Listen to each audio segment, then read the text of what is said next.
Henry Kissinger once famously said, "Whenever you have two alternatives, the first thing you have to do is to look for the third that you didn't think about that doesn't exist."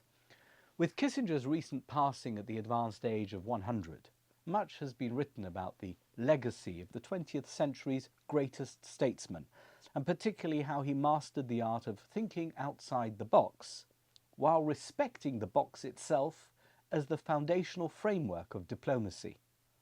In the early 1970s, amid a sharply divided Cold War world, Kissinger, then National Security Advisor in President Nixon's administration, orchestrated a groundbreaking diplomatic maneuver that would reshape global politics, the opening of relations between the United States and the People's Republic of China.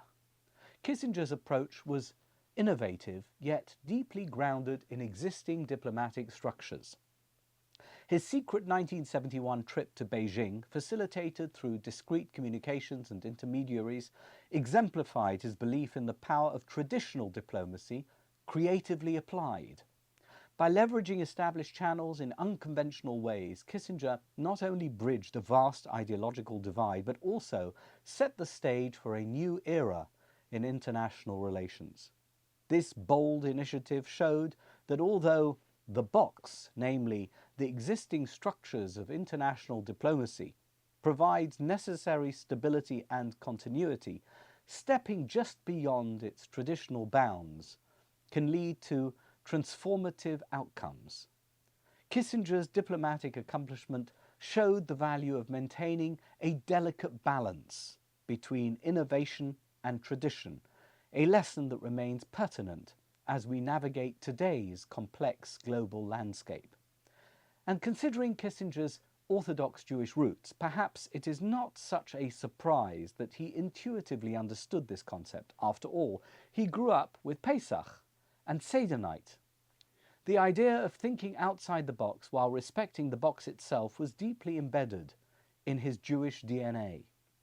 Just as Kissinger navigated the complexities of international diplomacy, so too does the Pesach Seder navigate the balance between rigid structure and the necessity for creative engagement. Each year, as families worldwide prepare for Pesach, they revisit the ancient traditions and rituals that define this pivotal Jewish holiday. Central to the festival's observance is the Seder, a ceremonial dinner on the first night of the festival, and outside Israel on the second night as well. The theme of the Seder is retelling the story of the Exodus from Egypt. However, despite the ritual's deeply structured nature, the Seder is ripe for incorporating spontaneity and creativity. A 2017 study from the University of Toronto's Rotman School of Management highlights a paradox that transcends cultural and religious boundaries. Structure, while simplifying comprehension and organization of our surroundings, can significantly stifle creativity. The research, which was led by doctoral candidate Yoon Joom Kim and Professor Chen Bo Zong, drew on several experiments, including one involving Lego bricks. It turned out that participants asked to assemble a model from Lego bricks sorted by color and shape exhibited noticeably less creativity than those who were given a box of randomly assorted bricks. The findings, published in the journal Organizational Behavior and Human Decision Processes, suggest that over-structuring and over-planning can dampen the innovative spirit. The Seder is intricately designed with a series of rituals and readings from the Haggadah, the text that guides the evening's proceedings. Steeped in structure, indeed, the Hebrew word Seder means order.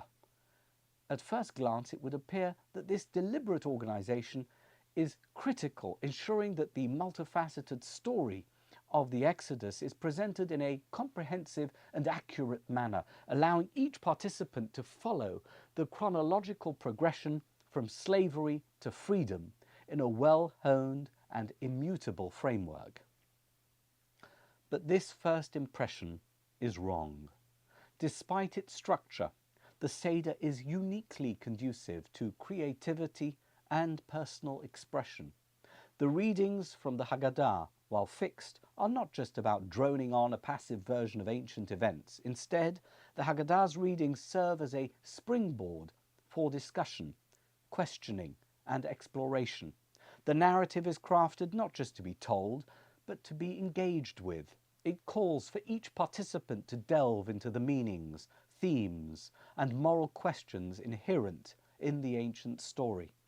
This engagement is vital to the educational mission of the Seder, which aims not only to transmit historical knowledge, but to instill a deeper understanding and personal connection to the events of the Exodus. Besides, although the Haggadah provides a set script, it is replete with obvious cues for personal input and interpretive freedom.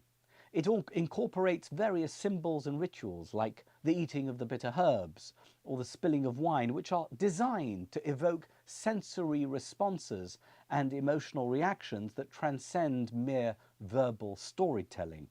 These elements are invitations for participants to reflect on the harshness of slavery and the sweetness of liberation, integrating their own narratives with the ancient text.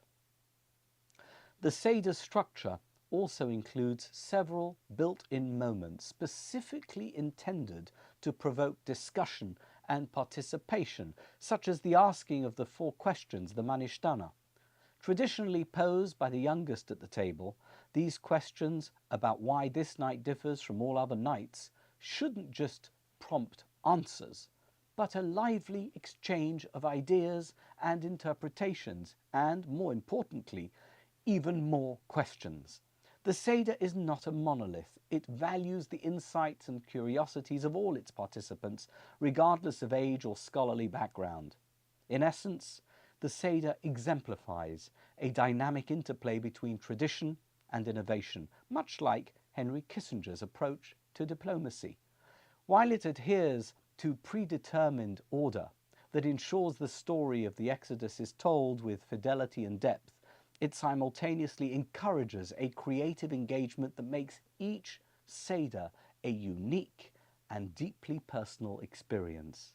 This blend of structure and spontaneity not only enriches the ritual itself, but also reinforces its enduring relevance, inviting each generation to find its own meaning and message in the ancient tale of liberation.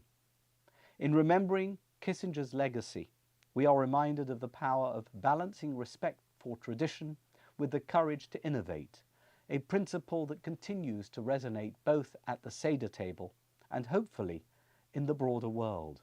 This principle reminds us that in the interstices of rigid structures lie the opportunities for transformative creativity and enduring change.